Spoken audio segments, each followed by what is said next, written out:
Welcome to Keeping Up with Trends. This is Fed Razak, Senior Trading Strategist here at CMTrading, and we're joined with your host, Sergio Davids.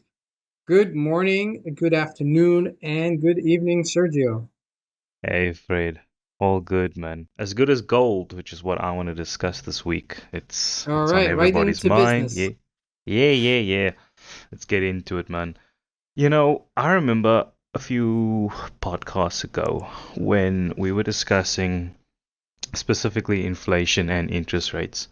And gold was in a weird place. It was at what is it, 1,700, even as low as that, and then it started going up and down, and now we're hitting about multi-month highs, above $2,000. So what's happening, man? Okay, so it's a perfect storm, I guess you could call it, because there's a few things happening. Number one is that we're finding ourselves at the end of the interest rate hikes, I believe. And that has something to do with it. It's also on the back of that, it's really the fact that inflation is in check. However, there is still some uncertainty in the markets, and I think that that's why gold has really, gotten to these levels. Now, you have to understand with gold, gold is not just a um, investment haven for things that come in where there's some sort of adversity in the markets and then you just invest in Right. gold and it goes up. Gold is actually a very used, item for many uses around the world. And it's still, although, you know, known to be this safe haven for investment, but it's also Right. a commodity that's used Yeah, and it's consumed. commodity. Yeah, traded every day, traded and consumed every day. Whether So it's jewelry, whether it's manufacturing, sure. right. So that's an aspect of it I think that we should take into consideration as well. Now that does affect, for example, that does affect certainly the price of gold in the market. And I think it's more closely related. And that's why I think it's more of a true commodity than something like oil because a lot of times people say to me, "Wait, Fred, the price of oil in the market has gone down, but the price of the Right. pump has gone Yeah. up." And I say, well, that's because the price of the pump, in between that, there's a lot of things that happen, Yeah. including There's a bit of a disconnect, and there's other factors there's pushing it, taxes income, involved. tariffs, that kind of thing. Right, But exactly. just speaking about what you were saying regarding safe haven. Now, whenever the dollar is affected and goes down, people tend to go towards safe haven like gold. But what's pushing the dollar down at the moment? So the dollar, okay, so this is where you get into intermarket analysis. Okay, Right. the market doesn't just trade on its own, right? It has a lot of various things that interact with each other. Okay, and they're all interrelated. And you'd say to me, which one's the chicken, which one's the egg, which one comes first? And I don't Yeah. know which one comes first, but they all happen to happen at the same time. And when they do, you say, wow, that's the markets are trading in tandem. So the US markets, if they go up, they have an inverse relationship with the dollar. The dollar goes down. Right. Okay. Now, Me. as a result of that, also commodity prices go up.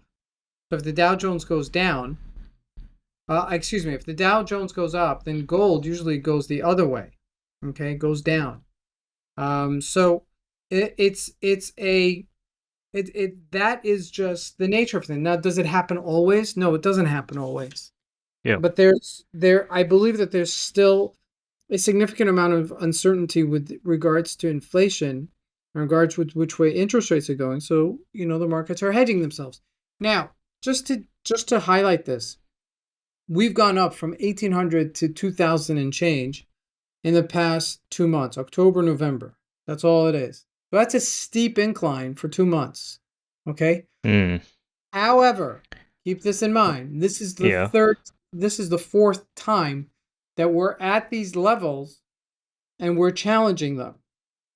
So there is significant resistance between 2000, I would say, and 40 and 2075, whatever the high was. Okay. Right. So there's significant resistance at these levels. Not to say that we can't break out higher, but Just realize this is the fourth time that we're at these levels, and we went as low as 1650 at one point. Yeah. From But, conversely, we went as high as 2080, and that was just May this year. So it's not inconceivable it will go up, even further. I mean, obviously it's attracting a lot of attention now, which might push the price. But I wanted to backtrack a bit. We recently had Black Friday, right? And from what I'm reading, online retail in the US just on Black Friday was about almost $10 billion, right? That's about 8% more than it was last year. Does that indicate to you that there's more, well, not only that there's, increasing consumer spending, but people have money to spend? Therefore, inflation's on the down. So this is you're looking at fundamental analysis, Right. right? Which is, let's take, a box of oranges and compare it from year to year. But there are certain variables that have changed. Okay, number one, specifically, the population that gets into an area where they could purchase things is much Right. larger from last year to Okay. this year. So that, if it was status quo, and we would say, okay, if it's the same amount of people and the same amount of people this year, then you can compare the two, the two together. But since the Okay. variables have changed, very difficult to really come up with a conclusion whether or not they have. Now, it might mean that more people bought cheaper things, right, than they Right. bought expensive things over this year versus last year. Okay. Um, So the spread of what they bought. so it's Although, a few things, yeah. but I would really look the good indicator for it. Okay, if you want to look at fundamental analysis, is to see what the credit card debt, what's the average credit card debt last year, Compared to vis-a-vis what the now. average credit Yeah. card debt people are carrying this year, vis-a-vis inflation rate. Like take inflation into consideration Right. and compare that year to year. So when you're looking at data, yeah, it's great that you have this information, but what does this information mean and what does it represent? And I think that's really important when you're looking at it. So for me as a technical trader, Yeah. like it's nice and it's, colorful to know all this information, but I'm just looking at the asset on the chart and I'm saying, listen, it's making, this nice rally over the past Yeah. 2 months, So, but it's getting into an area where it's in turbulent area. you got Black Friday and you've also had Cyber Monday recently, right? Would that be a good push for online retailers if you wanted to trade them? Like Yeah, for specifically sure. I Amazon, mean, if right? if you saw You've Amazon, got two Amazon's been big up. days of boosts, right? Amazon has gained very nicely over the past year. I mean, that's another one that's really come Yeah. back from the dead. I mean, it was trading as low as, I believe, $80, was it? $90 this past year? Yeah, they had a tough uh end of 2021 to beginning of 2022 and came back with a vengeance. I'm saying I mean, only they've got a from lot of March until competition now, you now. know? Only from It, March until now, they almost doubled. So yeah, that's a big comeback for it's Amazon. amazing considering their Um, size as well. And as of next year in South Africa, we'll have a headquarters, our very own Amazon headquarters. So I'll be curious to see how that's going to change, well, not just domestic market. Amazon has really made presence in by didn't we spoke about this, I think, almost 7 months ago, 8 months ago, Yeah, yeah. where they took position in what was that retailer's name in South Africa? Oh, yeah, yeah. We're going out. It was a sneaky coup on their part to try and finally get into um, the South African market. Well, they have So, to. well, not just South Africa, but just the Africa as a whole. And, considering that we are still, one of the biggest and primary port cities in the entirety of Africa, you have to swing by South Africa to go to either north or south, southern hemisphere. So, yeah, it's a good idea to build a logistics hub here. Hopefully, that's going to make my deliveries cheaper. Here's hoping. Moving on from another company that's been gaining just from strength to strength. What are your thoughts on Microsoft of late? Microsoft hit just new highs for the year this past week once again. Thing is it's like a shooting star. It's like I could not have predicted this. I don't think anybody could have predicted what's going on with Microsoft. I mean, it's heavily invested in video games. It's heavily invested in AI. Uh, those are Oh yeah. it's those are the major forces of what's pushing the stock so high.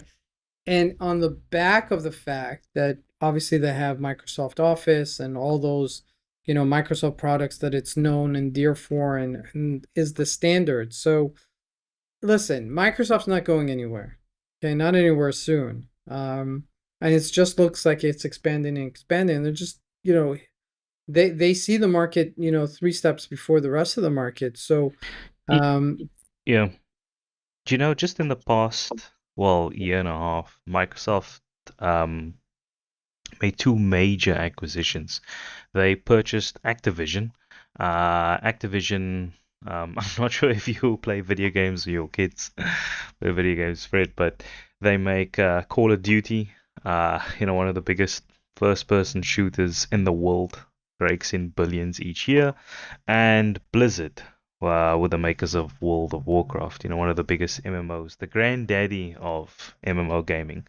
They purchased both of them to become one of the world's biggest gaming companies. And that's just in the year and a half. So aside from, their AI investments in software, it's a major play in the gaming space. that's amazing. I mean, it's traditionally not that type of company. You know, No, they, not at all. And just in the past 2 years alone, they've changed their business and what they're doing, and how they operate within the gaming space. So, given what we chatted today, what advice do you have for traders, man? so we're between Thanksgiving and New Year's. Right, Uh, and traditionally speaking, this is the time of year where the markets do rally, and they rally nicely generally this time of the year.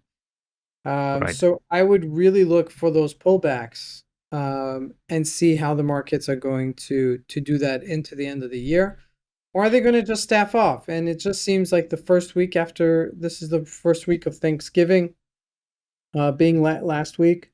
And what we saw in the market is a little bit of an advance in the markets, some stall in the tech stocks, but overall, markets still look like they're still recovering, and there's some positive. I don't want to say feedback, but there's positive things maybe that will shine the light as we transition into 2024, going from Yeah. this year to next year. So I'm cautiously biasly bullish, but always keep it realistic, with expectations. Awesome. I think on that note, we'll end it here. Thank you so much, Fred, for all your awesome insights and advice, and I'll see you on the next one. Thank you, Sergio.